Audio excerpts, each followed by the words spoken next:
Well, welcome back, boys and girls. Today's lesson is on music theory. I'd like you to go to musictheory.net, open up the page. As you can see in the grey bar at the top, there's a little lessons button. If you click on that, and then we'll start with the first lesson, which is on the clefs and on ledger lines and the stave. Some of this we've done, so this should be a bit of a recap from last term, just to remind you of all these different parts. So work your way through the interactive lesson there. If you're on a phone, you won't be able to use the interactive part, but you can see all the information laid out, so just scroll through and have a read through that. Once you've done that lesson, press the home button and go back and hit the next lesson, note duration. Work your way through to the end of that again, hit the home button and go to the next one.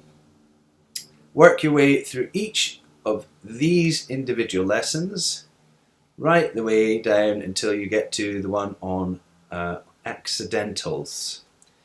Okay, so once you've completed those lessons, hit the exercise tab at the top, go to note identification.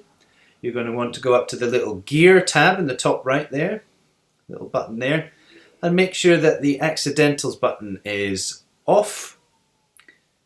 Click back on the main page there and have a go at this note identification exercise. Do a few of those, maybe 10 or 15, and you can then either add accidentals again, you can put them back on, or you can add a bass clef to make it more difficult for yourselves. Okay, so those two options to make it slightly more difficult.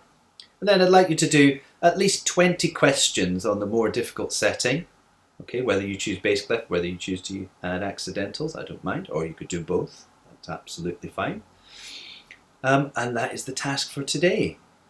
If you have any questions, please post them in the reply to this meeting, and I look forward to seeing you next week.